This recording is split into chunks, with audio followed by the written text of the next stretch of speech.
Hi, Kevin.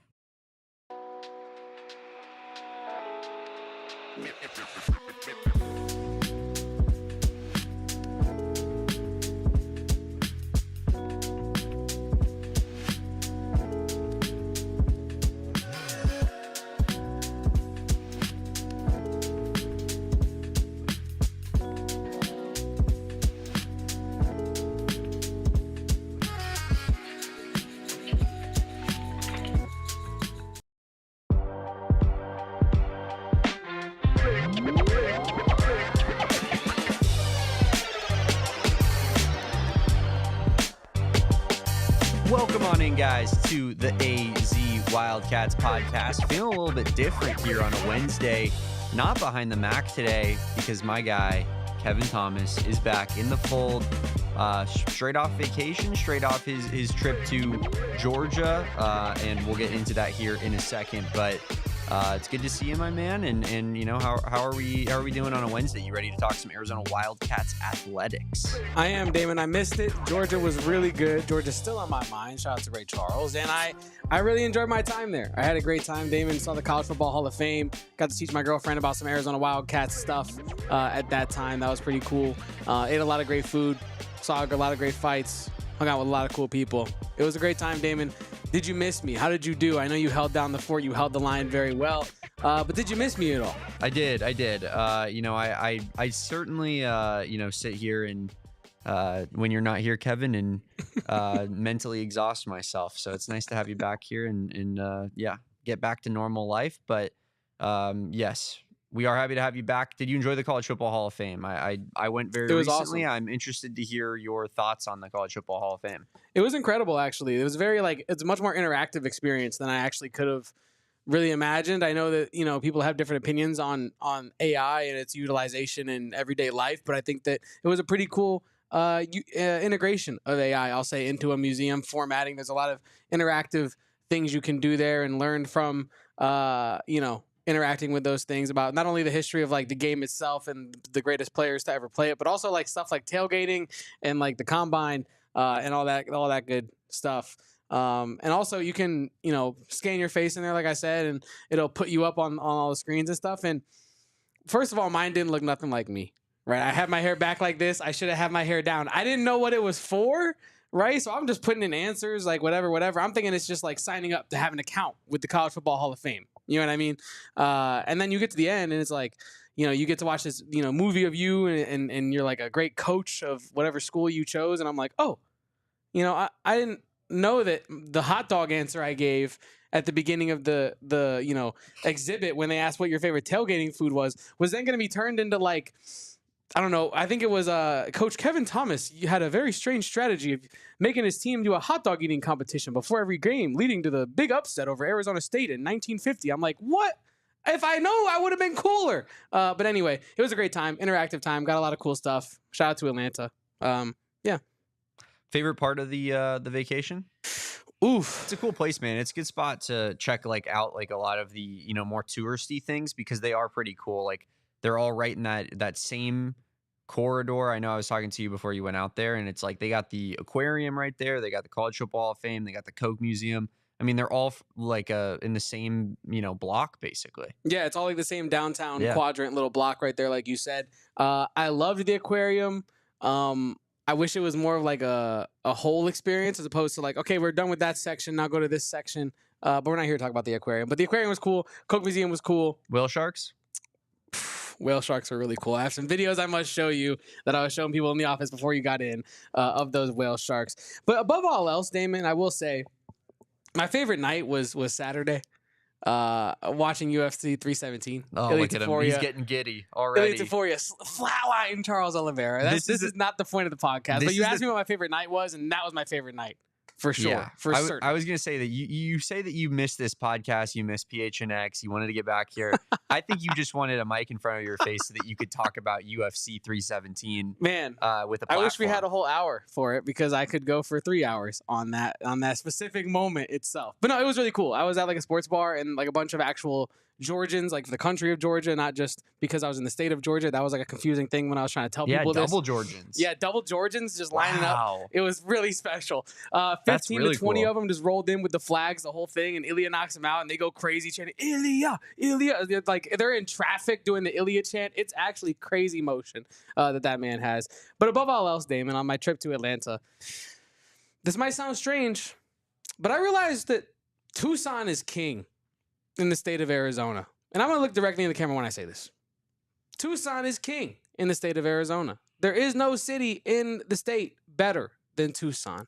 You might be like, all right, yeah, this is an AZ Wildcats podcast. Of course he's going to think that. But Damon knows I'm much more like level-headed about this stuff than I think most of our... Than your co-host is. Yes, than our co-host. I'm not like, Phoenix is fine. It's a cool city. There's some cool You're stuff to do. not getting in wars on a daily basis like your boy over here. I've gone on 2 trips this month. One to California, one to Georgia. I'm very lucky, very fortunate, right? But that means I'm coming back to Phoenix twice. Mm-hmm. And when you come back to a place like Phoenix, you realize, like, this is a concrete desert wasteland with nothing for miles. And their mountain, the A mountain, is just a ripoff of the one down south that's even better. Yes. It's disgusting. Like, I was in the Georgia humidity. I felt like a wet blanket. Literally, I was sweating so crazily every time I walked outside. But it was still a more comfortable experience than walking out around here in the 1 million degree heat every day. Yeah, I hear you. I mean, I'm an easy guy through and through, so I still, I'm with you on the former conversation for sure. Tucson, top tier, but I do love this state in general. I will say that there are portions of this metropolitan area that are difficult to sometimes, like when you're just to navigate, where you're just, you're driving around, you're just like, oh my God, man, where is the culture? Where is the character, I guess. Yeah. Where's the link to the past? You know what I mean? It's not quite as bad, but that's why I don't like Texas. That's why I'm not a big Texas guy. Because Texas to me is, other than basically, San Antonio is maybe a little different too, but Dallas and Houston for sure are very like, just, it all feels new and like there's not like a whole lot of, character to it in my opinion. But yeah, I feel you, man. You go places and it gives you better scope of the world around you, but you didn't mind the humidity too much? I did at first. I kind of got used to it after like 24 hours. What was the weather like? It was kind of crazy. It was like kind of like mercurial. Like it'd be super humid and hot 1 second and then torrentially downpouring the next, like 15 minutes away from you, but you're in like the sun and the heat, and it's really weird. Like Connor, one of our guys in our sales department, I was like walking around downtown with my girlfriend. It was like beautiful sunny weather. It was humid, but like it was beautiful weather. And Connor texts me. He goes, "Hey man, are you okay? I just wanted to check in. Like, it sounds like there's some crazy weather going on in Atlanta." And I'm looking around. I'm like,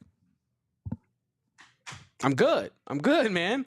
And we hung out with some family later, and they're showing us videos of them driving like 15 minutes away from us, literally through water that's like above like the halfway point of their tire. And I'm like, it was crazy. The weather there was wild. I do say I prefer the Arizona weather, but like Phoenix is hotter than Tucson is. So I'm saying if you're going to live in Arizona, which is one of the best states in the country, live in the best city in Arizona, which is Tucson. And that was honestly my biggest takeaway from the whole trip, besides how great of a time I had, was that Tucson is the king and there's no other way around it.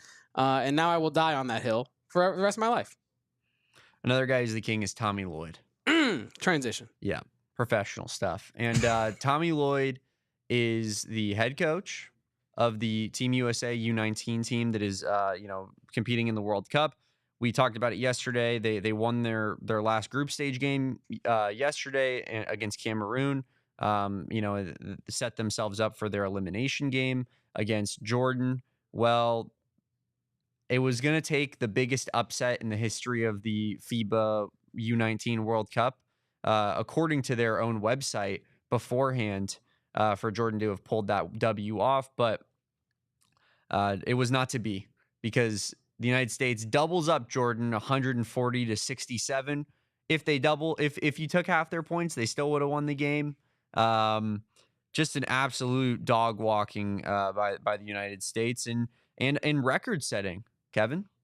Yeah, it was a record-setting performance. And also, I wanted to add, like you said, like you could take half their points. You could take all their threes, I'm sure, because they only shot 21.2% from three, and they still dismantled this Jordan team. Now, that's Wow. also because they shot 82.5% from two, Wow. damn near perfect. Well, I mean, if you're watching the highlights, it's a lot of like alley-oop dunks and good cuts, and then you get open layups. So the 82.5 might not. It's a shocking number especially when you look at the three numbers. But overall, like the dominance was clear, and like you alluded to, it was a record-shattering performance. 59 field goals made, which is an all-time record. 52 two-point field goals made, all-time record. 31 steals, all-time record. A 212 efficiency rating doesn't mean really much to me, but it's a record that they broke, all-time record now.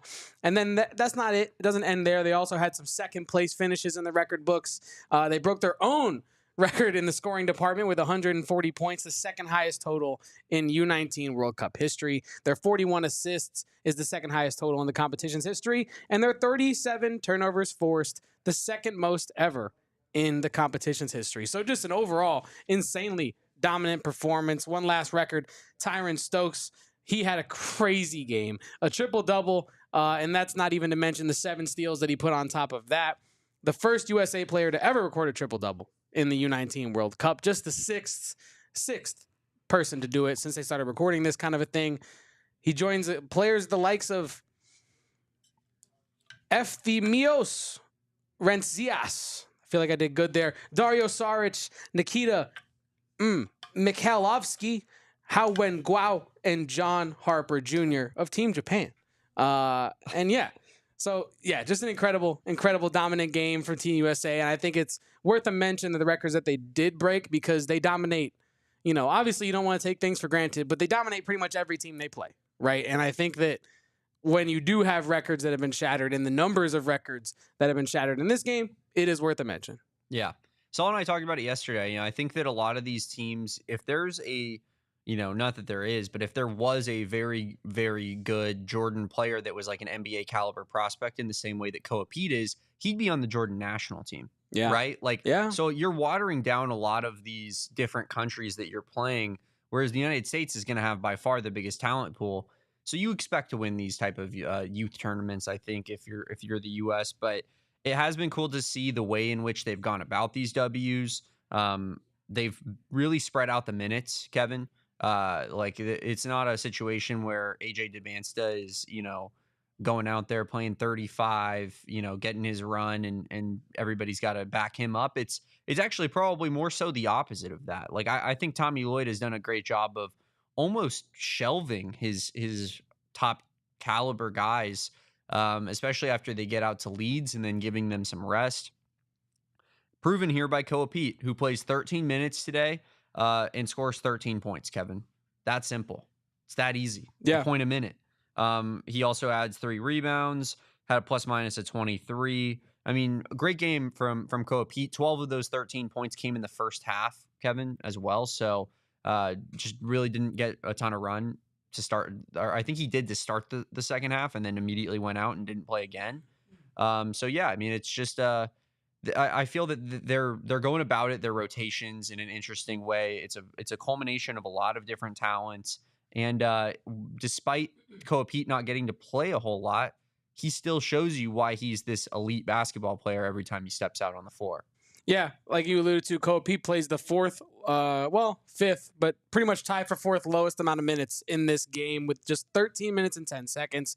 AJ DeBanza only plays just under 12 minutes. Same thing with Michael Brown Jr. And Tyron Stokes plays 24, but I think that's in large part because he's on the bridge of the first ever triple-double in the program, but the competition's history for this country. So, like you said, the balancing has been great by this coaching staff, and they have a luxury to be able to do so, right? Because their roster is not being diluted by the national team. This is the best of the best in the age group that this country has to offer. And the fact that Koa Peat, a player that you and I think for our money is going to go cemented in the top 10 of next year's draft, right? I like for him to only be able to have to play 13 minutes and for AJ DeBanza, the $7 million man, to only have to play under 12 is incredibly impressive. And it speaks to the level of loaded that this roster is. Yeah. And Tyron Stokes is, he's a year younger than Michael Brown and then AJ DeBansta and Koa Peat. So there could be something to that as well. Like, I think those have really been the three driving forces of this squad since they started this tournament. And like you see those guys getting less minutes. I feel like because they're going to be playing for high level college basketball programs next year, whereas Tyron Stokes is still deciding, and he's still got another year of high school left. So I just think it makes all the sense in that regard to allow him to get a little bit more run while taking off the guys who are going to be the best players on their college teams next season. But Team USA moves on. They will be playing Canada in the next round of the I believe the quarterfinal round of the FIBA U19 World Cup. Expect more of the same. I was looking at the Canadian roster.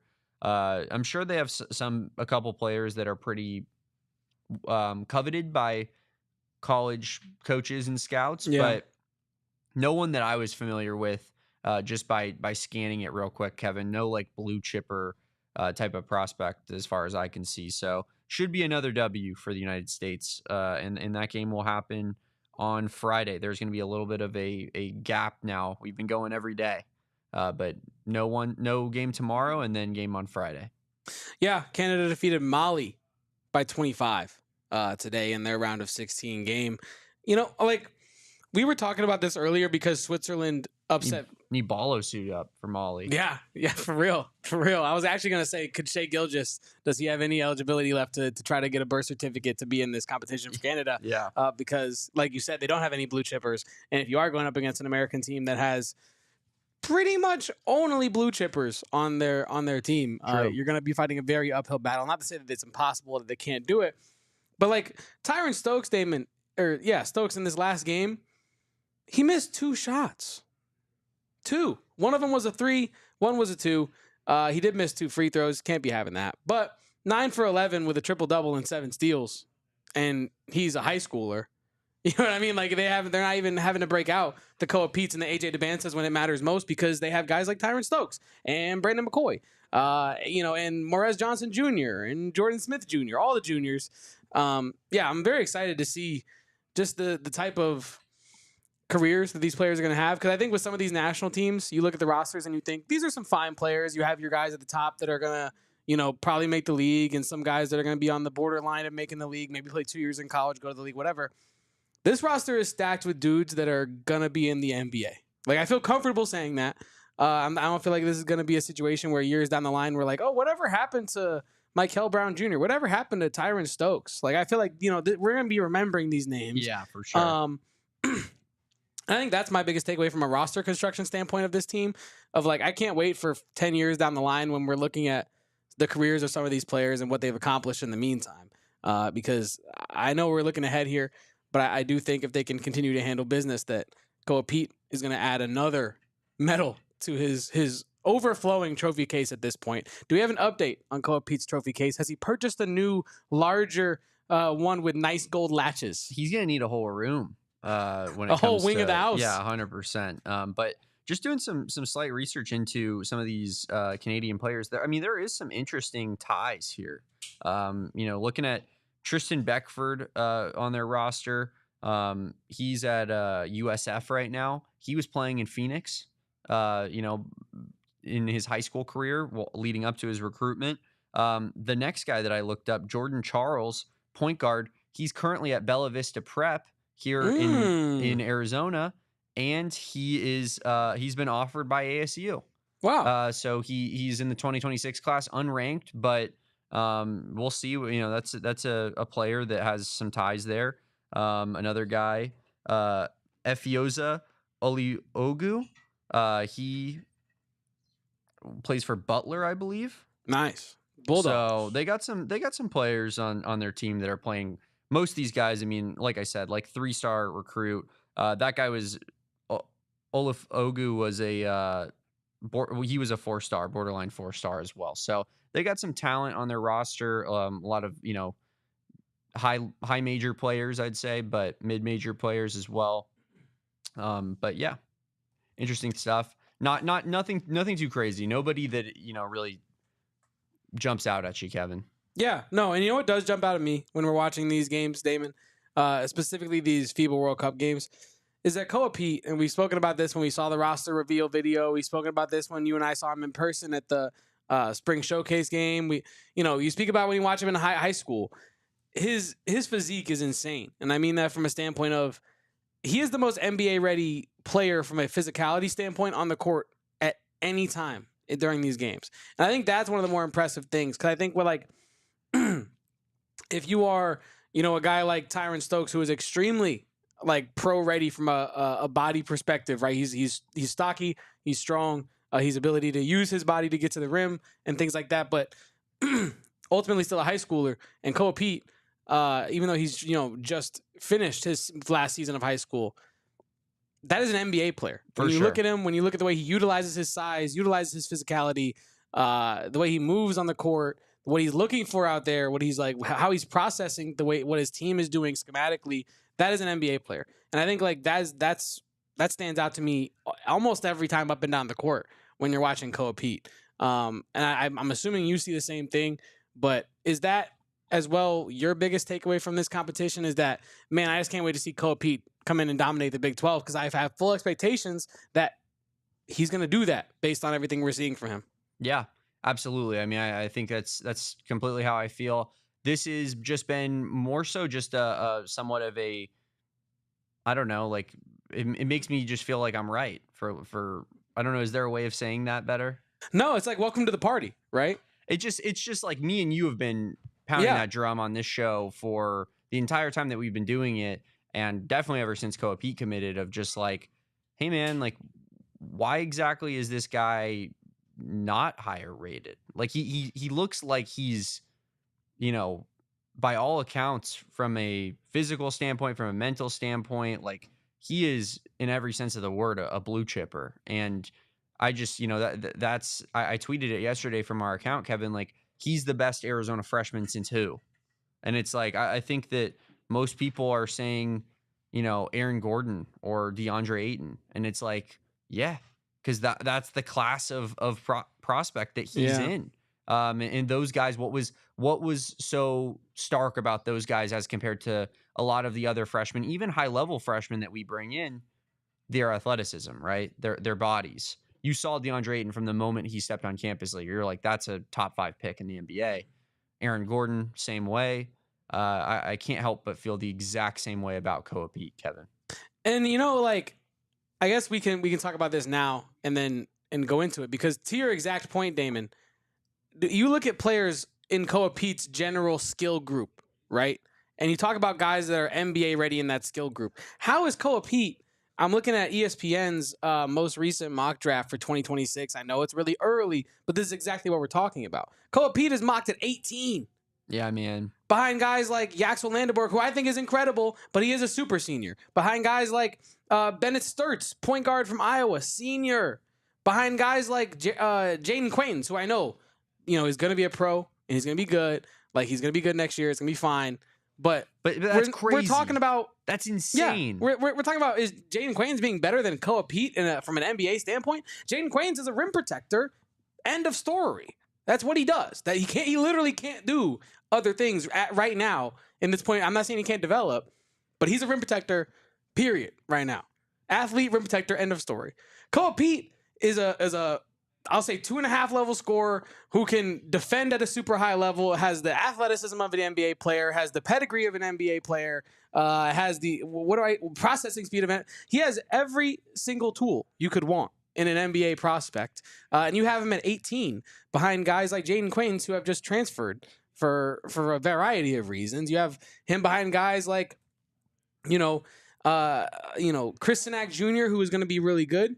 But I feel like you and I agree that maybe not as dominant in the Big 12. And I could be wrong because it's coach is Kelvin Sampson. And Lord knows Kelvin Sampson can do some great things with a basketball team. But yeah, overall, like Koa Peat is being completely underrated and honestly disrespected for all his accomplishments that he has accumulated up in this point in his life. Yeah, absolutely. And before we move on from this topic, Kevin, I did just want to say, kind of maybe it was a little bit disrespectful when I was describing the Team Canada team, just in terms of like no notables. We missed off the guy. The dome. How about this? Abdul Aziz Elijahwan. Nah. Swear. Nah. He is. I refuse. Yep. I refuse. I refuse. I believe he is Hakeem Olajuwon's son. Playing for the team Canada Is he any U19 good? team. He is pretty good. What? Apparently his mom is Canadian. And he's a 6'6" wing. He's got Division I offers, a lot of Big 12 offers. Cincinnati, Oklahoma State, TCU, Vanderbilt. Does no Arizona offer? We're not going to try to continue the Bryce James, maybe Hakeem borderline son? top 100 guy. He's just inside the top 100 on 247 Sports. Okay. They also have a guy named Jayon Pitt, who was in the last I've class. heard of him, yeah. He also played at Bella Vista Prep. Yep. So there's a little bit of a Bella Vista Prep pipeline going on here with the Team Canada team. And he's a 4-star. He's going to Pacific next year. And another guy, Onyx Nani, he's going to USF. Wow. So they got multiple USF players on their team. He was a 4-star as well. So they do have like 3 to 4 4-stars. A lot of guys who are playing like prep league, high level prep league, high school basketball, like our friends at Bella Vista or AZ Compass. But yeah, I'd say that the team is more talented than I initially thought. But again, it's like their best players are like borderline top 100 guys, and the U.S.'s best players are all in the top 10 at the top of the top class. Yeah, 1,000%. Can I run something else past you before we hit our first break? yes. And related to the NBA mock draft stuff, I thought you'd find this interesting. What if I told you, Damon, that in ESPN's most recent mock, which we already kind of poked a hole in with the Koa Peat 18 thing, but I noticed this and I don't know how to feel about it. At number 27 in the mock draft is a man by the name of Matías Krivas from the University of Arizona. Wow. Now, what if I told you all the way down here at number 44 was a young man by the name of Henry Vasar from the University of North Carolina? That feels nasty. That feels insane. I couldn't believe it, and I think it kind of goes to the point that we were making about the mock drafts not knowing anything in relation to. I just more meant that it felt nasty in the way that you said Henry Vasar from the University of North Carolina. No, yeah, it's wrong. I hated that. It's wrong, isn't it? But also, if you flip it, I think like if Henry Vasar does end up staying at the University of Arizona next season, I think he probably is in that 27 spot, right? Like, don't you feel the same way? I feel like Matías Krivas is being mocked that way because he does have his good skill that could become pro skill. But I think scouts are probably looking at it like, well, the way Tommy Lloyd's going to use him, he's going to look like a pro, and this is exactly where he's going to go in the draft. And I mean, I think that Krivas was considered to be, and Saul and I were actually talking about this yesterday as well, is Krivas was considered to be kind of a high level NBA prospect. Yeah. So I think a guy like I believe it was Sam Vecini's that you were looking at. I believe so. A guy like Sam Vecini is pretty locked in on what the international scouts are saying, because he has to be for his job. That's his entire thing is NBA draft scouting. This is Jonathan Gavoni and Jeremy Wu. Woo! Got you. So it's the ESPN guys, I believe. Yeah. But I mean, completely understandable. But yeah, the Ringer at least had Koa Peat at 11 for whatever it's worth. That's Sam Vecini's. Yeah, the Ringer at least had him at 11. Ahead of Bennett Sturts, which can we give a round of applause for that, because I feel like that's just using your brain at that point. But Damon, did you have anything else on the World Cup before we hit our first break today? No, let's get into it. Let's hit our first break here on the AZ Wildcats podcast. Don't you go anywhere. Well, I have returned from my trip to Atlanta, and I saved up for that trip using Monarch money, and I'm probably going to have to be saving up again because that trip was quite expensive using Monarch money. And Monarch money is the best way to budget, right? It is the Wall Street Journal's best budgeting app of 2025, top recommended personal finance app by users and experts alike, with over 30,000 5-star reviews. And that's because people are saving money using Monarch. And not only that, they're learning how to manage their money, set goals, smash goals, and set the next one and smash the next one. And for that reason, you must use Monarch money. For example, I was stressed because when you graduate college, you get your first big boy job. Even though this is kind of not really even a big boy job, it's just we get to just talk about Arizona Wildcat stuff every day. But you get your first big boy job and you're like, what do I do with all this money? And then you just start spending it on cards and spending it on shoes and shirts and whatever. And all of a sudden, you're like, I need to manage this. And that's where Monarch Money comes in. So check out Monarch Money, get control of your overall finances, because they help me get to Atlanta and have a great time. So use code PHNX at monarchmoney.com in your browser for half off your first year. That's 50% off of money saving tools with our friends over at Monarch Money. Use Monarch Money, or use code PHNX, sorry, back at the wheel at monarchmoney.com.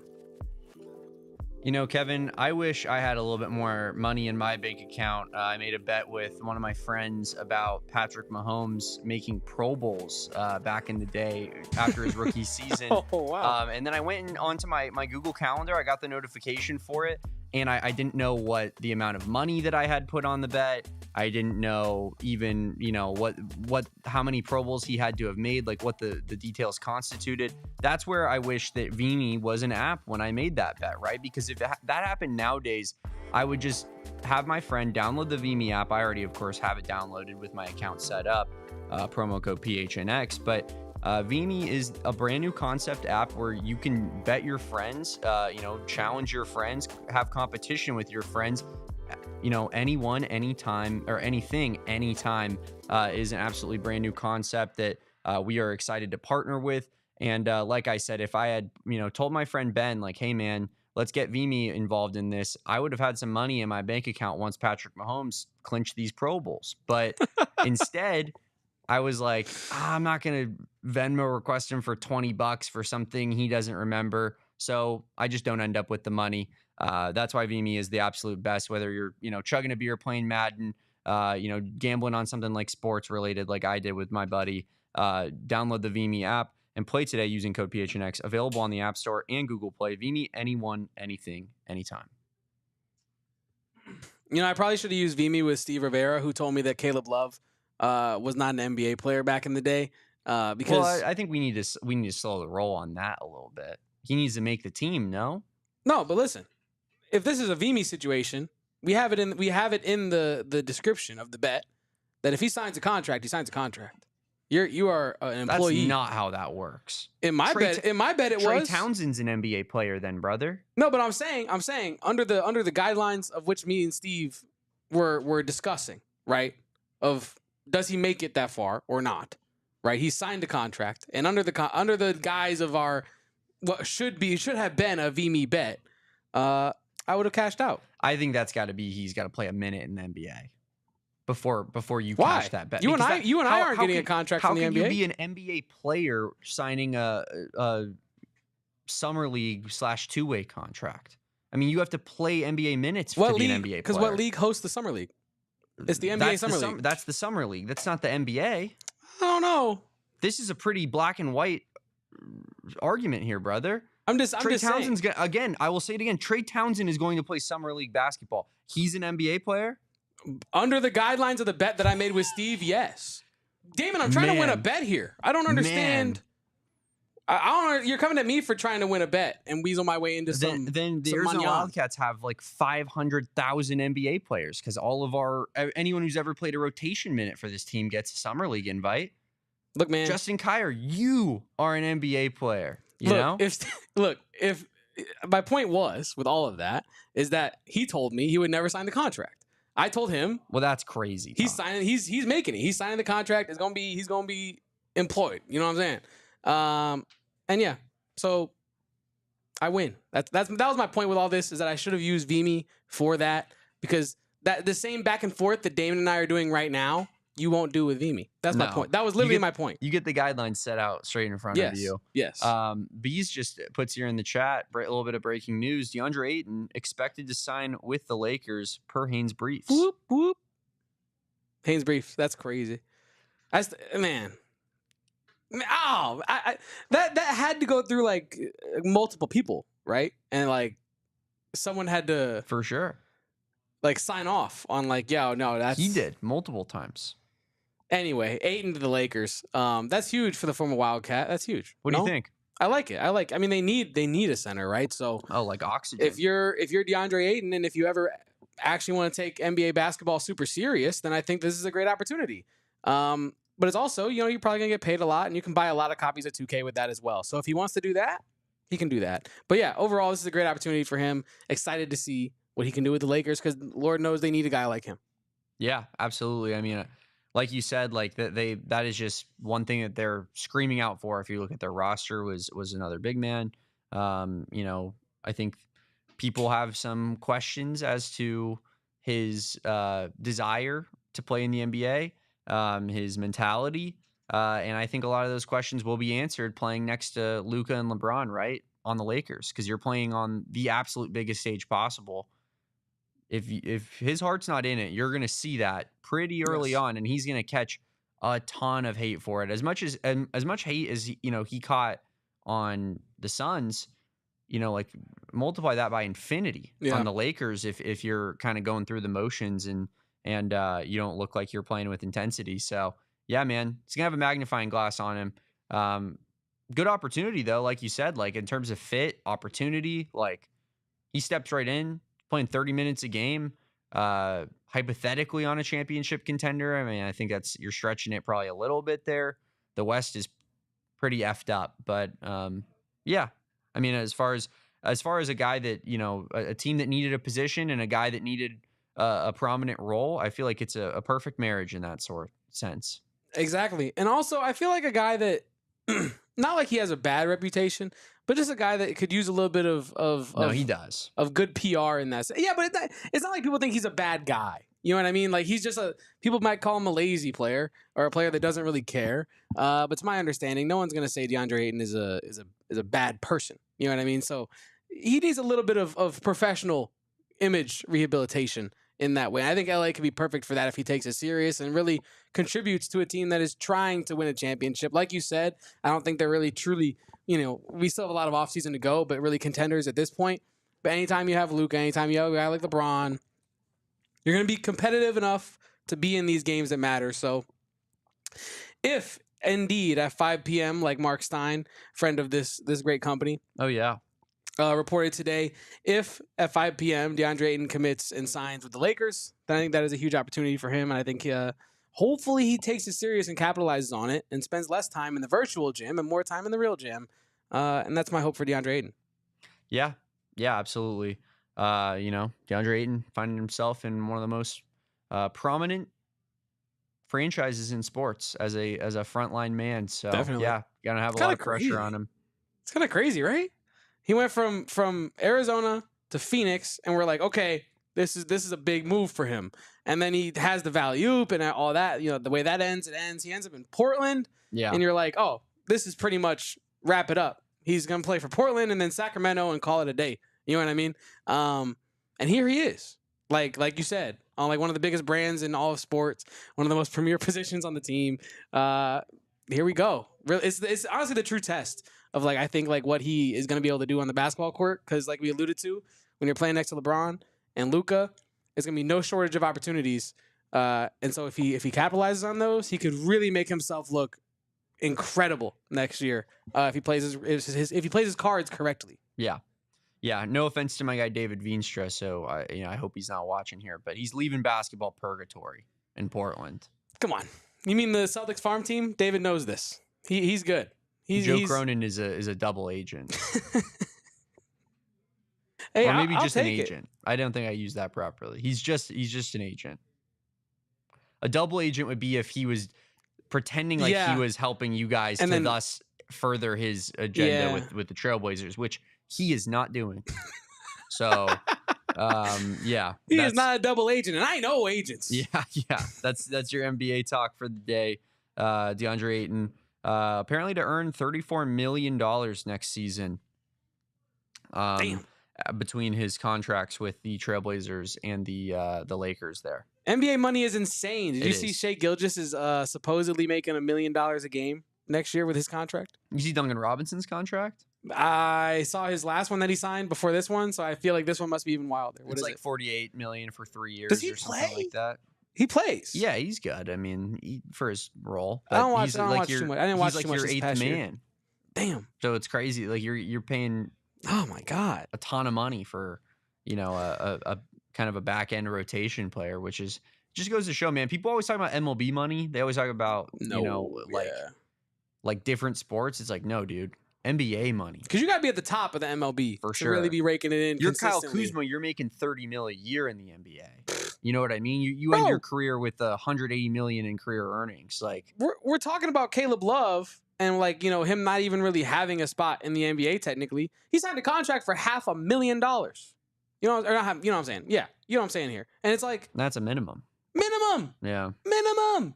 And it's like, dude, I saw a tweet saying that if you can just hit a corner three every once in a while and not be a turnstile on defense, you can make no one in your family work again for the next 70 years. Way more than that, brother. If you I'm saying, you know, hey, give me one, pop. You can blow some money if you want. But look, two-way player like that, man, sheesh. I mean, that's a $20 million a year APY contract. APY, yeah, no, I don't. The NBA money is unbelievable. We need to get Gerald Bourguet some of that NBA money because, you know, yeah, trickle down. Best writer in the game. Become a diehard. Read more Gerald Bourguet stuff. That's all I gotta say on that. Absolutely. You see that QR code in the bottom left-hand corner there. My guy Kevin put it on screen. But become a diehard right now. I believe we still have our sale going on. Correct? I believe so, Damon. I mean, honestly, I'm not gonna lie to you. Gerald from the top rope. We do, in fact, still have our diehard sale going on. I know Derek was promoting it yesterday, so I was hoping that he didn't just do it for no reason. But it is still our $36 diehard sale. Make your move sale. You get, you know, all the benefits of being a diehard. You get a free piece of merchandise. That t-shirt is going to be a $35 value. You pay $36 for $1 extra. You get the great work of Gerald Bourguet, of Kevin Thomas, who will be writing more and more Arizona Wildcats stuff. And we're going to be continuing to up our diehard access content on the website. But you also get access to our Discord. You also get future discounts on all of our events. So it's just a great deal. And $36 is the best deal that you're going to get the entire year. So make sure that you guys sign up for that, take advantage of that offer. And yeah, Kevin, I think with that being said, I think it's time to get into our second break here on the AZ Wildcats podcast. You know it is. And Damon, I got to talk about Brandon Bills today. I got to talk about Brandon Bills today. Oh, you got to talk about Brandon Bills? Yeah. Can we talk about Brandon Bills? Can you tell me about Brandon Bills? Yes, maybe I can respond a little bit. We can talk about Brandon Bills today. I got my Brandon Bills hat on right now. And you know that they are the most comfortable headwear in the game. You hear us talk about it all the time. Brandon Bills feels like a pillow on your head, whether it's a snapback, fitted, trucker, a beanie, even those t-shirts, man. They are absolute premium apparel. And for an absolutely reasonable price, I would argue. But Arizona Wildcats fans, go to the Arizona bookstore. Check out their campus collection that they have exclusive to the Tucson campus bookstore. Those hats are so damn cool. Kevin and I, every time that we go down, we make a stop to check it out, just to check out the beautiful, pristine display that they have there. Brandon Bills taking over the Arizona Wildcats fan base. Everywhere I go, every time I see U of A hats, I'm seeing beautiful ones, just like this one right here on my head. I got the BB logo right there, and with our new promo code BBPHNX, you're going to get 15% off, guys. So head on over to their website, brandonbills.com, use code BBPHNX, and get 15% off that first order.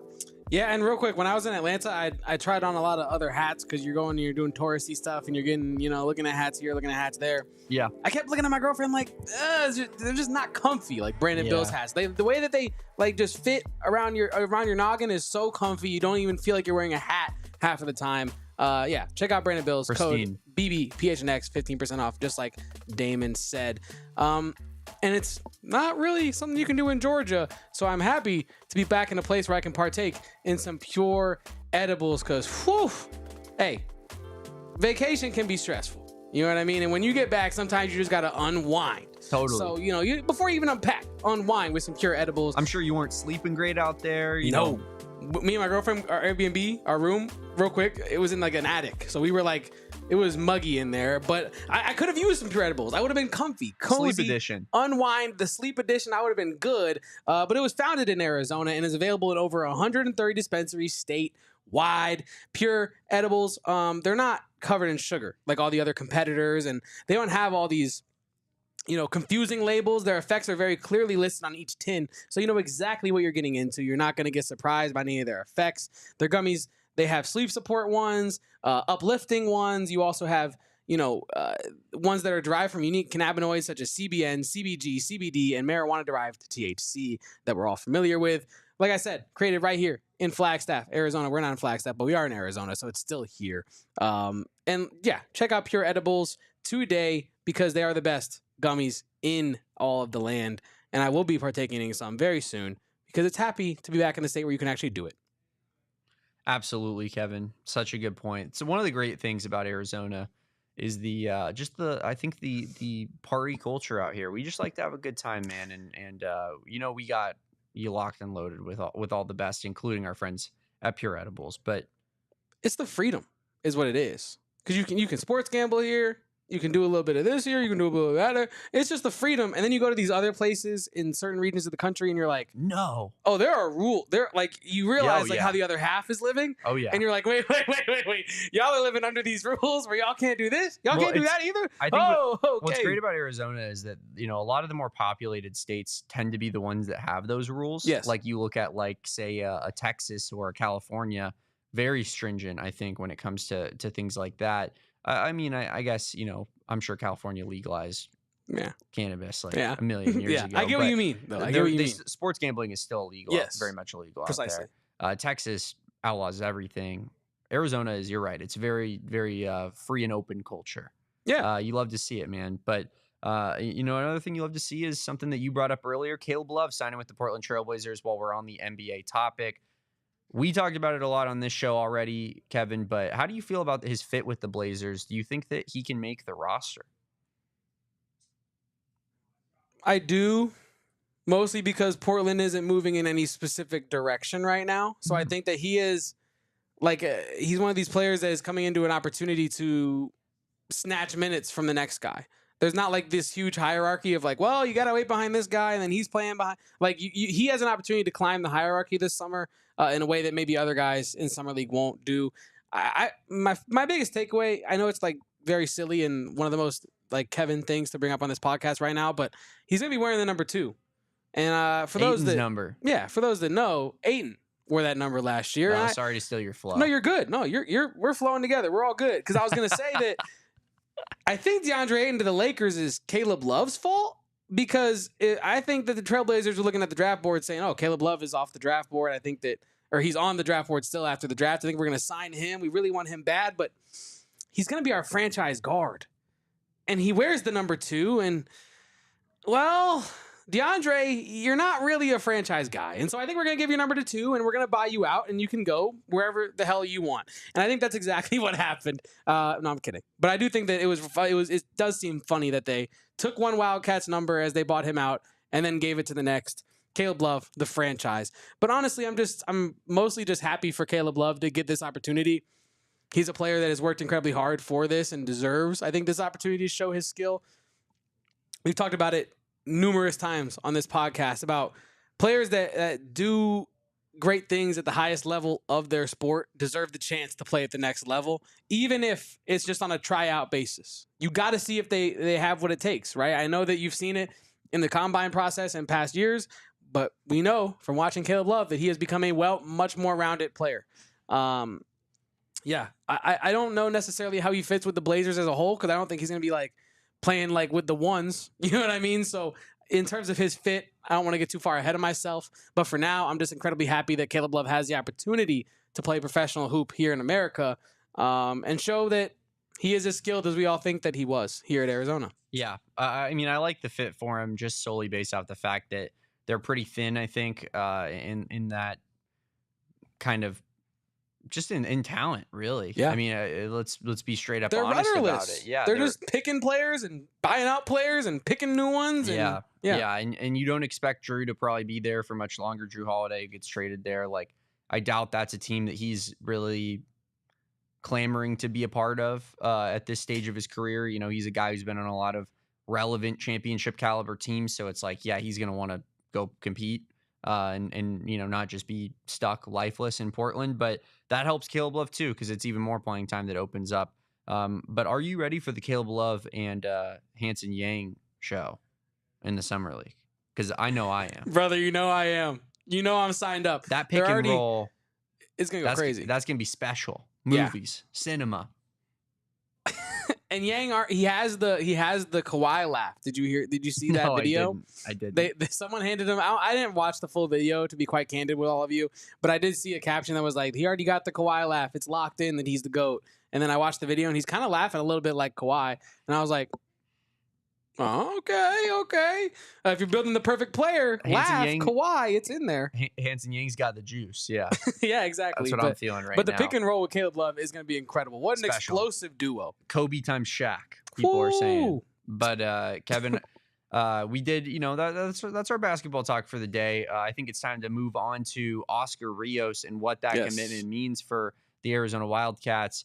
Before you left, Arizona had 0 quarterback commits in its 2026 recruiting class. Since you came back, Kevin, the Arizona Wildcats have a top 10 quarterback in the 2026 recruiting class. Just kind of what were your thoughts on the whole Oscar Rios situation? That's Seth Doege. Thank you, man. Thank you, Seth. I thought you were just going to end it there. No, I mean, I guess we could have ended the whole pod there. What were your thoughts on the Oscar Rios commitment? Seth Doege. Seth Doege. No, but genuinely, like I'm traveling and I'm like, it was really nice to like go into that whole commitment situation. First of all, knowing our guy Damon had you locked down with the coverage, but also not necessarily being worried that he wasn't going to pick Arizona. Like when it got down to UCLA and Arizona, I really felt comfortable that Arizona could secure that commitment because of Seth Doege. Like we've met the man a couple times, one virtually, one in person now. The intensity, it leaves with you. You leave wherever you met Seth Doege at, and you're still feeling that focus. It's not like a smothering focus, but it's like almost like an inspirational focus. You're like, wow, I'm locked in. Like I'm ready to go. And I feel like any commit that's down to a team that is like UCLA, not necessarily at the top of their conference, and not necessarily a team that is snagging all of the number 1 recruits in their state. You know what I mean? So, or top 10 recruits, I should say, in their state. I think Arizona can win those battles if they got Seth Doege going in there for them. Yeah, he might. Don't want to get too out ahead of ourselves here, but he might have saved Brent Brennan's job in the long run here. He might have saved Brent Brennan's career in the long run here. We have yet to see a single snap of actual football, and we're saying things like this. And I know that sounds like hyperbolic and overreactive, but I think all the positive things that they've done have led us to that reaction, and I think it's completely valid to feel that way at this point. When I think I was seeing in AZ Desert Swarm that he's the highest rated pass caller for Arizona since 2001. Yeah.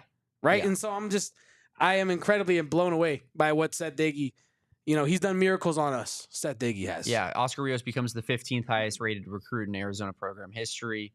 Number 3 quarterback, I think, but has a chance to really be, take the spot, I don't want to say of number 1 because you can't just improve your recruiting ranking, but the 2 guys ahead of him are not guys that, have insane legacies at the University of Arizona. Like he could be, kind of that T-Mac level quarterback recruit maybe that really like ushers in a new era of Arizona football. But it's funny that you mentioned will he save Seth Doege's job, or will Seth Doege save Brent Brennan's job aspect of it?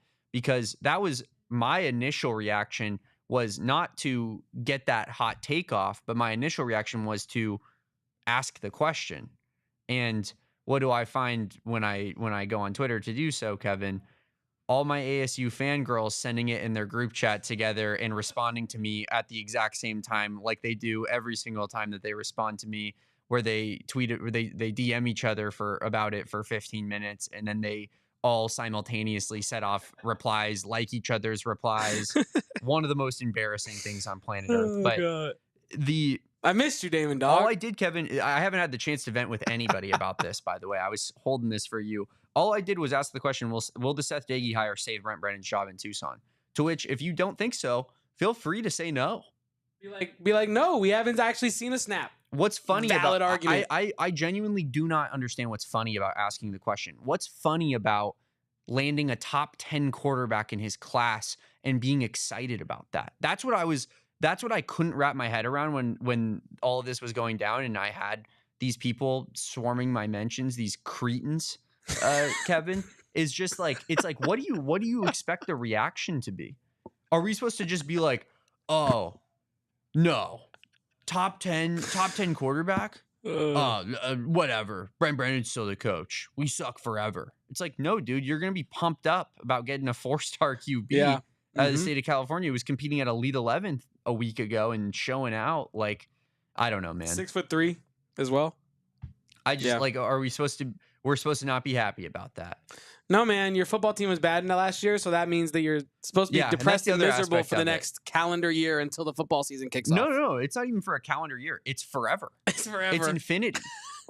Did you not hear? U of A will never be better than ASU in football ever again, even though we were literally a calendar year ago right now as we speak. Yeah, I think it's like one of those things where like these people, you they think experience so much like joy with your team. Yeah, you experience so much joy with your team, and you almost forget the pain of agony that you just experienced like prior, and you also forget how quickly that can flip. Now, you and I had an experience the opposite of that, right? Yeah, and I've done it multiple times in my life. I know what that feels like. And next time, I'm gonna be a little bit more, because I was a little apprehensive going into last season. I think more so than most U of A fans. But I'm going to be even more so the next time I have expectations for a U of A season, because it always pans out this way. That being said, ASU fails to reach expectations very consistently when it comes to their football program. And yet, if you talk to their fan base, general consensus is that they're on like the Clemson, Ohio State level of team right now, which is cool. It's all good. Yeah. But I think it's embarrassing for you guys to come at us and be like, no, you can't be excited about getting a top 10 4-star quarterback. It's like, no, that's exactly what you do get excited about. And Kevin, I have a graphic. I don't know if you have it in there yet, but if you want to pull it on screen here, of the top 10 quarterbacks in the 2026 class. And I think that as an Arizona fan, it has to fire you up a little bit, man, because you look at these teams that you're competing with for a top 10 quarterback. I mean, just reading down, you got Faison Brandon who's committed to Tennessee, who has more money than anybody. You have Keyshawn Henderson, who's going to Houston. That one also shocking, right? Like that's the other one that's pretty eye-opening on that list. Obviously, path to playing time for Keyshawn Henderson at Houston. Willie Fritz building some momentum there. Then you have Jared Curtis, number 3, going to Georgia. BYU with Ryder Lyons at number 4. I believe he is LDS. Which is a huge factor there, but also we all know BYU has insane money. Texas getting Dia Bell, who was the MVP of the Elite 11, the number 5 ranked quarterback. Landon Duckworth, who is, I believe, considering either going to South Carolina or, stay with me here, we're bearing with you, Damon. Auburn. Landon Duckworth. South Carolina or Auburn. No, Ole Miss. South Carolina or Ole Miss are his 2 crystal balls, but I believe South Carolina is by far the big leader in the clubhouse here. Then you have Bo Bentley. Sick name. I mean, the most Oklahoma quarterback name maybe of all time. Bo Bentley committed to Oklahoma. Jake Fetty, who is committed to ASU, sadly, the number 8 quarterback. Brady Smigel, committed to Michigan, the number 9 quarterback, and then right at the bottom there, Oscar Rios, number 10, for the University of Arizona. So it goes to show you that, man, like those are the caliber of teams that you're competing with for these caliber of recruits, and Arizona comes out on top. I mean, I think it's got to fire you up and got to make you feel better about, at least somewhat better about, the future of this program. Big year 2. I think they have to probably make a bowl game in year 2 in order to justify a year 3.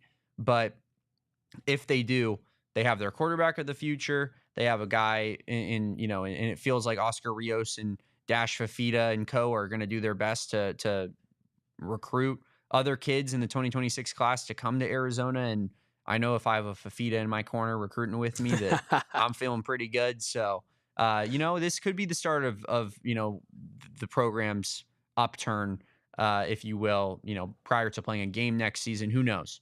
But it all starts with Seth Doege, in my opinion. As you said, first reaction, 100%. Seth Doege is the man. And like, if we're going to crawl out of this hole, it's going to be in large part because Brent Brennan made the right hire with that guy. I mean, again, no snaps played yet, but like maybe the perfect hire in that way, because so far it has been. You injected this program with everything it needed at the perfect right time. The intensity, the focus, the clear-minded plan for what the offense is going to look like. And then you also have the youthful energy, the intensity, and the drive. Like, I think like the overall qualities that Seth Doege has given and gifted the program so far this offseason has paid off in spades. And I cannot wait to see it on the field. Damon, and unless you have more to say on that, before we get out of here, I'd love to talk about Aari McDonald. Yeah, absolutely. Let's send it to overtime real quick and then finish it out talking a little Aari McDonald and women's basketball.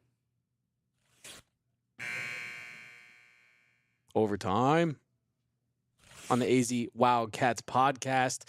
Before we get out of here, like I said, I did want to talk about Aari McDonald cashing in with the Indiana Fever. Yeah, is there a cash reward for that?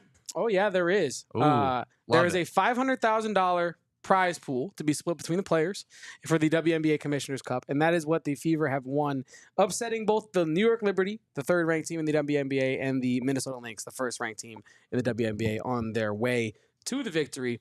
Honestly, incredibly impressive because Caitlin Clark was out for the game against the Minnesota Lynx with her groin injury, allowing Aari McDonald to step into the starting role for her second straight game, and she hooped.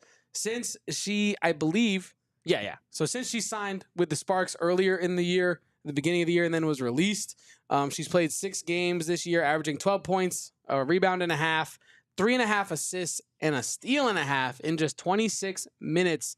The Fever, who are 500 right now at 8-8, celebrating last night, beautiful time, but like I said, 507th. They're 507th in the WNBA standings, but they are 4-2 since signing Aari McDonald and 2-0 when McDonald starts. Just saying, there's a trend there. But the recipe, yeah. Hashtag the recipe.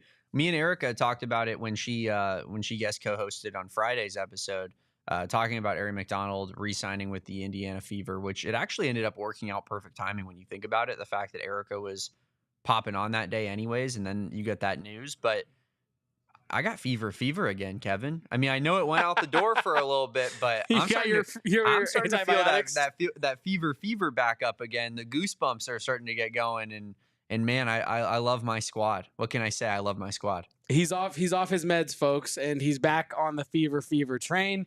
But come on.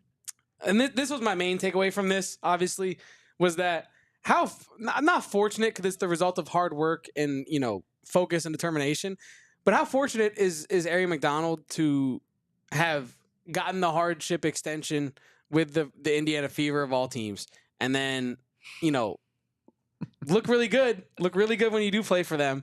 You do, leave and come back, and you come back, and Caitlin Clark is still out of the lineup, and now I think, maybe Erica can correct me if I'm wrong, I'm assuming because she signed for the rest of the year, she gets a piece of that pot, that prize pool. So, oh God, I would hope so. Yeah, I just didn't want to, say it and then it not be true. If she doesn't. Oh, 1,000%. We go straight to the commissioner's office and say, hey, this is the problem. But yeah, no, like the ability to capitalize on the moment for Aari McDonald, I'm extremely excited about because that's a lot of money. And especially when she didn't really have a cemented contract a couple months ago, that's a nice little chunk of change for her to cash in on. It's a nice little reward for her short-term hard work. Hopefully rewarding herself even longer with maybe a couple years on the Indiana Fever. Who knows? Yeah, it'd be awesome if you could get that Caitlin Clark times Aari McDonald combo going in Indiana for the long term. But yeah, shout out to Aari McDonald. Looked like they were having a good old time on Instagram Live. Maybe too good of a time. Sophie Cunningham, shaking some ass. Whoa! That's what happened. No, you're not. Yeah, I'm being real. We're in overtime. We can say whatever we want.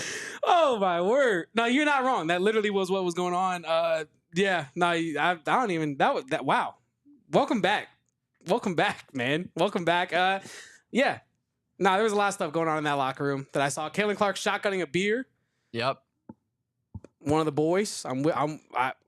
That'd be a very fun person to have around the office. I feel like Caitlin Clark.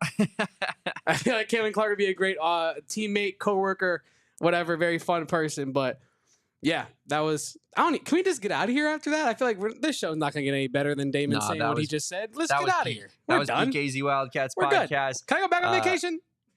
No. No, you can't.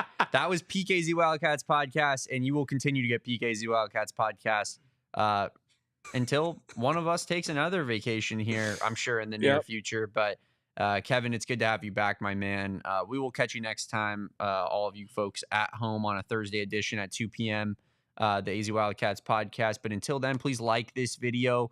Drop us some likes, a little light on the likes today. Kevin needs to get some rest after his long vacation. He was very restless. So these likes go a long way in terms of helping him get some sleep. Subscribe to the channel, please, if you haven't done so already. Follow Kevin at KevoPost. That's KEVOPOSTS. Follow me at Damon Dog, DAWG. And follow us at PHNX_Wildcats. We'll catch you on a Thursday edition of the AZ Wildcats podcast. Until then, peace out. Bear down. And go Cats. Ooh, that sounds good. We all silly like the mayor.